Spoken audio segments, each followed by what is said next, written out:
2024 June 4. ആ June 4-നാണ് India ഭരിക്കാൻ പോകുന്ന അടുത്ത ഗവൺമെന്റ് ആരാണ്, അടുത്ത പ്രധാനമന്ത്രി ആരാണെന്ന് നമ്മൾ അറിയാൻ പോകുന്നത്. അതായത് ഏപ്രിൽ മാസം മുതൽ ജൂൺ 1 വരെ നീണ്ടു നിന്ന 7 ഘട്ടങ്ങളായിട്ട് നടന്ന ഒരു വലിയ തിരഞ്ഞെടുപ്പിന്റെ അവസാനമാണ് ആ റിസൾട്ട് ജൂൺ 4-ന് വരാൻ പോകുന്നത്. അതായത് ഏകദേശം 1.5 മാസം നീണ്ടു നിന്ന ജനാധിപത്യത്തിലെ ഏറ്റവും വലിയ ജനാധിപത്യമായ ഇന്ത്യയിലെ ഏറ്റവും വലിയ തിരഞ്ഞെടുപ്പ്, ഇന്ത്യൻ ലോക്സഭാ തിരഞ്ഞെടുപ്പ് 2024 ഇന്ത്യൻ ജനറൽ ഇലക്ഷനെ പറ്റിയാണ് നമ്മൾ പറയുന്നത്. അറൗണ്ട് ദ വേൾഡ് സീരീസിലെ ഈ ആദ്യ എപ്പിസോഡിൽ നമുക്ക് 2024 ഇന്ത്യൻ ജനറൽ ഇലക്ഷനെ പറ്റി ഇൻഡെപ്ത് ആയിട്ട് അറിയാം. ഇന്ത്യൻ പാർലമെന്റിന് 3 ഘടകങ്ങളുണ്ട്. ലോക്സഭ അല്ലെങ്കിൽ house of the people, Rajya Sabha അല്ലെങ്കിൽ കൗൺസിൽ ഓഫ് സ്റ്റേറ്റ്സ്, മൂന്നാമത് ഇന്ത്യൻ പ്രസിഡന്റ്. ഇതിൽ ലോക്സഭയിലേക്കുള്ള ഇലക്ഷനാണ് ഇപ്പോൾ നടന്നത്. നമുക്കറിയാം, രാജ്യസഭ അല്ലെങ്കിൽ കൗൺസിൽ ഓഫ് സ്റ്റേറ്റ്സിലേക്ക് നമ്മളല്ല തിരഞ്ഞെടുക്കുന്നത്, നമ്മളല്ല രാജ്യസഭ ഇലക്ഷനിലേക്ക് വോട്ട് ചെയ്യുന്നത്. നമ്മൾ തിരഞ്ഞെടുത്ത നമ്മുടെ MLA-മാരാണ് നമ്മുടെ രാജ്യസഭാ മെമ്പേഴ്സിനെ തിരഞ്ഞെടുക്കുന്നത്. ലോക്സഭയിലേക്ക് തിരിച്ചു വരാം. 552 ലോക്സഭയുടെ മാക്സിമം സ്ട്രെങ്ത്. അതിൽ 543 സീറ്റുകളിലേക്കാണ് ഈ ഇലക്ഷൻ നടന്നിട്ടുള്ളത്. എന്നാൽ മറ്റൊരു കാര്യം പറയട്ടെ, 1952 മുതൽ 2020 വരെ ഈ 543 മെമ്പേഴ്സിനെ കൂടാതെ 2 പേര് കൂടെ നമ്മുടെ ലോക്സഭയിൽ ഉണ്ടാകും. അതായത് ആംഗ്ലോ ഇന്ത്യൻ കമ്മ്യൂണിറ്റിയിൽപ്പെട്ട 2 പേരെ ഇന്ത്യൻ പ്രസിഡന്റ് ലോക്സഭയിലേക്ക് നോമിനേറ്റ് ചെയ്യും. ഈ ഒരു പ്രാക്ടീസ് ഇല്ലാതെയായത് 2020-ലാണ്.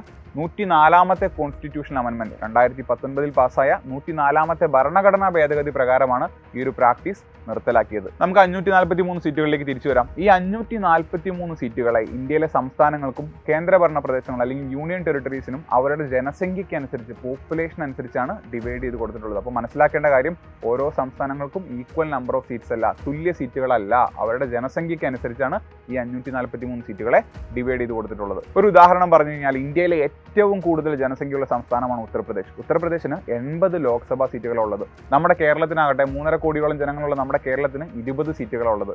ഇന്ത്യയിലെ ജനസംഖ്യ താരതമ്യേന കുറഞ്ഞ നോർത്ത് ഈസ്റ്റേൺ സ്റ്റേറ്റുകൾ, അതായത് സിക്കിം, നാഗാലാൻഡ്, മിസോറാം, ഇവർക്കെല്ലാം ഓരോ ലോക്സഭാ സീറ്റുകൾ വീതമാണുള്ളത്. നമ്മുടെ എല്ലാവരുടെയും ഒരു തെറ്റിദ്ധാരണ 1947 സ്വാതന്ത്ര്യം ലഭിച്ച അന്നു മുതൽ ഇന്ത്യയിൽ ഒരു ഇലക്ഷൻ നടന്നുവെന്നും അല്ലെങ്കിൽ അക്കാലഘട്ടത്തിൽ തന്നെ ഇലക്ഷൻ നടന്നുവെന്നും ഒരു ഗവൺമെന്റ് ഫോം ചെയ്തുവെന്നാണ്. അത് തെറ്റായ ഒരു ധാരണയാണ്. കാരണം 1947 സ്വാതന്ത്ര്യം ലഭിച്ച നമ്മൾ റിപ്പബ്ലിക് ആവുന്നത് 1950 ജനുവരി 26-നാണ്. അതിനുശേഷം ഇന്ത്യയിലെ ലോക്സഭയിലേക്കുള്ള ആദ്യ ഇലക്ഷൻ നടക്കുന്നത് 1951, 52 കാലഘട്ടത്തിലാണ്. അപ്പോൾ ഓർത്തിരിക്കേണ്ട കാര്യം, ഇന്ത്യയിലെ ആദ്യ ലോക്സഭ ഫോം ചെയ്തത് 1952-ലാണ്. ആദ്യ ഇലക്ഷൻ നടന്നത് 489 സീറ്റ്സിലേക്കാണ്. അതിൽ ഏറ്റവും വലിയ മെജോറിറ്റി ലഭിച്ചത് 364 സീറ്റുകൾ ലഭിച്ചത് ഇന്ത്യൻ നാഷണൽ കോൺഗ്രസിനാണ്. ആ ഇന്ത്യൻ നാഷണൽ കോൺഗ്രസിന്റെ ലീഡറായിരുന്ന പണ്ഡിറ്റ് ജവഹർലാൽ നെഹ്റു ഇന്ത്യയുടെ ആദ്യത്തെ പ്രധാനമന്ത്രിയായി. അക്കാലഘട്ടത്തിലെ മറ്റുള്ള പ്രധാനപ്പെട്ട പാർട്ടികൾ, ലോക്സഭയിലെ മറ്റുള്ള പ്രധാനപ്പെട്ട പാർട്ടികൾ, ഒന്ന് കേരളത്തിൽ നിന്നുള്ള നമ്മുടെ AK ഗോപാലൻ നേതൃത്വം കൊടുത്ത കമ്മ്യൂണിസ്റ്റ് പാർട്ടി ഓഫ് ഇന്ത്യ, 16 സീറ്റുകളാണ് CPIക്ക് ഉണ്ടായിരുന്നത്. മറ്റുള്ള പ്രധാനപ്പെട്ട പാർട്ടികൾ, ഒന്ന് സോഷ്യലിസ്റ്റ് പാർട്ടി 12 സീറ്റുകൾ, മറ്റൊന്ന് കിസാൻ മസ്ദൂർ പ്രജാ പാർട്ടി 9 സീറ്റുകൾ. ഈ പല പാർട്ടികളും നിങ്ങൾ ഇന്ന് അങ്ങോട്ട് കേട്ടിട്ടില്ല, കാരണം അവർ കാലക്രമേണ ഇല്ലാതെയായി എന്നുള്ളതാണ്. നമ്മൾ ഓൾറെഡി പറഞ്ഞല്ലോ, ഈ ഇലക്ഷൻ നടന്നത് 543 സീറ്റുകളിലേക്കാണ്. അപ്പോൾ ഈ സീറ്റുകളിൽ മെജോറിറ്റി ആർക്ക് കിട്ടുന്നു, ഭൂരിപക്ഷം ആർക്ക് കിട്ടുന്നു, അതിനനുസരിച്ചാണ് ഗവൺമെന്റ് ഫോം ചെയ്യുന്നത്. അതായത് 543-ന്റെ 50%, 272 സീറ്റുകൾ ആര് നേടുന്നോ, അതൊരു പാർട്ടി ആയിക്കോട്ടെ, ഒരു സഖ്യമായിക്കോട്ടെ, അവരായിരിക്കും ഗവൺമെന്റ് ഫോം ചെയ്യാൻ പോവുക. ഈ ഇലക്ഷൻ നടക്കുന്നത് 18ാമത് ലോക്സഭയിലേക്കാണ്. നമുക്ക് 17ാമത് ലോക്സഭയിലെ ഒരു സ്റ്റാറ്റിസ്റ്റിക്സ് നോക്കാം. 17ാമത് ലോക്സഭയിലെ ഏറ്റവും വലിയ പാർട്ടി എന്ന് പറയുന്നത് BJP അഥവാ ഭാരതീയ ജനതാ പാർട്ടിയാണ്. ഒറ്റയ്ക്ക് അവർക്ക് ലഭിച്ചിട്ടുള്ളത് 303 സീറ്റുകളാണ്. അതായത് ഒരു പാർട്ടിക്ക് മാത്രം 2019-ൽ കേവല ഭൂരിപക്ഷം ലഭിച്ചു എന്നുള്ളതാണ്. മറ്റുള്ള പ്രധാനപ്പെട്ട പാർട്ടികൾ, എതിർപക്ഷത്തിരിക്കുന്ന പ്രധാനപ്പെട്ട പാർട്ടികൾ, ഇന്ത്യൻ നാഷണൽ കോൺഗ്രസ്, അവർക്കന്ന് ലഭിച്ചത് 52 സീറ്റാണ്. അടുത്തത് 24 സീറ്റുമായിട്ട് DMK, ദ്രാവിഡ മുന്നേറ്റ കഴകം, ഇന്ന് തമിഴ്നാട് ഭരിക്കുന്ന MK സ്റ്റാലിന്റെ, കലൈഞ്ചർ കരുണാനിധിയുടെ ദ്രാവിഡ മുന്നേറ്റ കഴകം. അടുത്ത പ്രധാനപ്പെട്ട പാർട്ടി എന്ന് പറയുന്നത് നമ്മുടെ വെസ്റ്റ് ബംഗാളിലെ ഓൾ ഇന്ത്യ തൃണമൂൽ കോൺഗ്രസ്, നമ്മുടെ മമതാജി നയിക്കുന്ന ഓൾ ഇന്ത്യ തൃണമൂൽ കോൺഗ്രസ്, അവർക്കന്ന് 22 സീറ്റുകളാണ് ഉണ്ടായിരുന്നത്. ഈ ഒരു ഇലക്ഷൻ സമയത്ത് നമ്മൾ ഏറ്റവും കൂടുതൽ കേട്ടിട്ടുള്ളതാണ് NDA വേഴ്സസ് ഇന്ത്യ, NDA സഖ്യം, ഇന്ത്യ സഖ്യം. എന്താണ് NDA, എന്താണ് ഇന്ത്യ എന്ന് മനസ്സിലാക്കാം. NDA stand for national democratic alliance. 1998-ൽ സ്ഥാപിതമായ ഈ ഒരു പൊളിറ്റിക്കൽ അലയൻസ്, ഈ ഒരു സഖ്യത്തിന് നേതൃത്വം കൊടുക്കുന്നത് BJP ആണ്, അഥവാ ഭാരതീയ ജനതാ പാർട്ടിയാണ്. ഇപ്പോൾ NDAയുടെ ചെയർപേഴ്സൺ എന്ന് പറയുന്നത് ശ്രീ അമിത്ഷായാണ്, കേന്ദ്രമന്ത്രി ശ്രീ അമിത്ഷായാണ്. ഈ സഖ്യത്തിലെ മറ്റു പ്രധാനപ്പെട്ട പാർട്ടികൾ ആരൊക്കെയാണെന്ന് കാണാം. ഒന്ന് മേഘാലയയുടെ മുഖ്യമന്ത്രിയായിട്ടുള്ള ശ്രീ കൊൺറാഡ് സാഗ്മ നയിക്കുന്ന നാഷണൽ പീപ്പിൾസ് പാർട്ടി. 2 മുൻ പ്രധാനമന്ത്രി HD ദേവഗൌഡ നയിക്കുന്ന ജനതാദൾ യുണൈറ്റഡ്. 3 മഹാരാഷ്ട്രയിൽ നിന്നുള്ള അജിത് പവാർ നയിക്കുന്ന നാഷണലിസ്റ്റ് കോൺഗ്രസ് പാർട്ടി അഥവാ NCP. 4 മഹാരാഷ്ട്ര മുഖ്യമന്ത്രി ഏക്നാഥ് ഷിൻഡെ ഇപ്പോൾ നയിക്കുന്ന ശിവസേന. 5 മുൻ ആന്ധ്രാപ്രദേശ് മുഖ്യമന്ത്രി N ചന്ദ്രബാബു നായിഡു നയിക്കുന്ന തെലുഗു ദേശം പാർട്ടി അഥവാ TDP. അങ്ങനെ ഒരുപാട് പാർട്ടികൾ ചേർന്ന ഒരു സഖ്യമാണ് NDA, national democratic alliance. NDA സഖ്യം ജയിച്ചു കഴിഞ്ഞാൽ അവരുടെ പ്രധാനമന്ത്രി ഫേസ് ആയിട്ട് ഉയർത്തിപ്പിടിക്കുന്നത് ഇപ്പോഴത്തെ പ്രധാനമന്ത്രിയായിട്ടുള്ള ശ്രീ നരേന്ദ്രമോദിയാണ്. അപ്പോൾ NDA ജയിച്ചു കഴിഞ്ഞാൽ നരേന്ദ്രമോദി 3ാമത്തെ തവണ കണ്ടിന്യൂസ് ആയിട്ട് ഇന്ത്യൻ പ്രധാനമന്ത്രിയാകും. ഇന്ത്യൻ രാഷ്ട്രീയ ചരിത്രത്തിൽ ഇത് വളരെ അപൂർവമായിട്ടുള്ള അച്ചീവ്മെന്റ് ആണ്. നമുക്കറിയാം, പണ്ഡിറ്റ് ജവഹർലാൽ നെഹ്റു ആണ് ഇതിനു മുൻപ് ഇങ്ങനെ ഒരു അച്ചീവ്മെന്റ് കൈവരിച്ചിട്ടുള്ള വ്യക്തി. ഇനി ഇന്ത്യ സഖ്യത്തിലേക്ക് വരാം. India stand for Indian national developmental inclusive alliance. അതാണ് ഇന്ത്യ സഖ്യം. ഇന്ത്യ സഖ്യത്തിന് നേതൃത്വം കൊടുക്കുന്നത് പ്രതിപക്ഷത്തെ ഏറ്റവും വലിയ പാർട്ടി 1885 ഫോം ചെയ്ത് ഇന്ത്യൻ നാഷണൽ മൂവ്മെന്റിന്റെ വലിയ ഭാഗമായിരുന്ന, ഇന്ത്യൻ രാഷ്ട്രീയത്തിൽ അന്നു മുതൽ ഇന്ന് വരെ നിലനിൽക്കുന്ന ഇന്ത്യൻ നാഷണൽ കോൺഗ്രസ്. അതായത് ഇന്ത്യൻ നാഷണൽ കോൺഗ്രസ് നേതൃത്വം കൊടുക്കുന്ന ഇന്ത്യയിലെ പ്രധാന പ്രതിപക്ഷ പാർട്ടികളുടെ ഒരു സഖ്യമാണ് ഇന്ത്യ അലയൻസ്. ഇന്ത്യ സഖ്യത്തിന്റെ ഇപ്പോഴത്തെ ചെയർപേഴ്സൺ എന്ന് പറയുന്നത് കോൺഗ്രസിന്റെ പ്രസിഡന്റ് ആയിട്ടുള്ള ശ്രീ മല്ലികാർജുൻ ഖാർഗെയാണ്. ഇന്ത്യ സഖ്യത്തിലെ മറ്റുള്ള പ്രധാനപ്പെട്ട പാർട്ടികളെ കാണാം. 1 communist party of India. 2 communist party of India Marxist, അതായത് CPI-യും CPM-ഉം.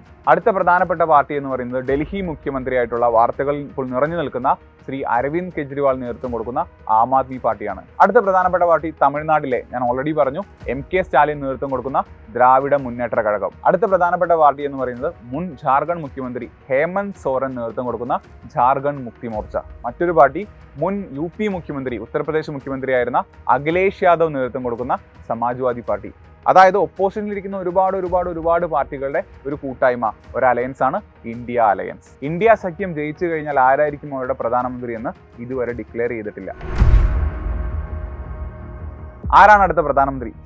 ഇന്ത്യയുടെ പ്രധാനമന്ത്രിയെ തീരുമാനിക്കുന്നത് ലോക്സഭയിൽ ആ വ്യക്തിക്കുള്ള സപ്പോർട്ടിനനുസരിച്ചാണ്. അതായത് ലോക്സഭയിൽ മെജോറിറ്റി സീറ്റ് മേടിച്ച, 272 മുകളിൽ സീറ്റ് മേടിച്ച ഒരു പാർട്ടിയോ ഒരു സഖ്യകക്ഷിയോ അവരുടെ നേതാവ്, അവർ അംഗീകരിച്ച നേതാവായിരിക്കും അടുത്ത പ്രധാനമന്ത്രിയാവാൻ പോവുക.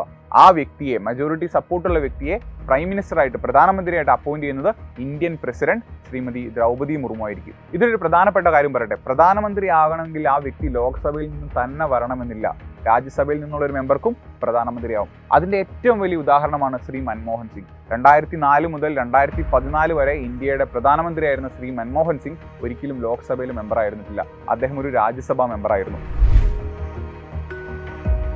ആരാണ് അടുത്ത ലീഡർ ഓഫ് ദ ഓപ്പോസിഷൻ, അതായത് പ്രതിപക്ഷ നേതാവ്?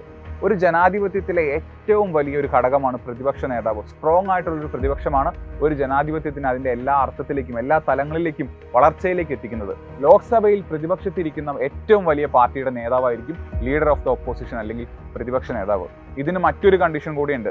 അതായത് ഈ പ്രതിപക്ഷത്തിരിക്കുന്ന പാർട്ടിക്ക് അറ്റ്ലീസ്റ്റ് 10% ലോക്സഭാ സീറ്റുകളെങ്കിലും വേണം.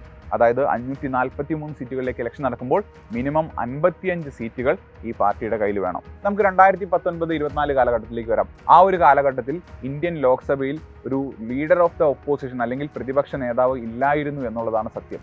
കാരണം എന്താണ്? പ്രതിപക്ഷത്തിരിക്കുന്ന ഏറ്റവും വലിയ പാർട്ടിയായിട്ടുള്ള ഇന്ത്യൻ നാഷണൽ കോൺഗ്രസിന് 52 സീറ്റുകൾ ഉണ്ടായിരുന്നത്. ഈ 52 സീറ്റുകൾ 10% എന്നുള്ള ക്രൈറ്റീരിയ മീറ്റ് ചെയ്യുന്നില്ല. അതുകൊണ്ടാണ് ഇന്ത്യൻ ലോക്സഭയിൽ 2019 മുതൽ 24 വരെ ഒരു ലീഡർ ഓഫ് ദ ഓപ്പോസിഷൻ, പ്രതിപക്ഷ നേതാവ് ഇല്ലാതിരുന്നത്.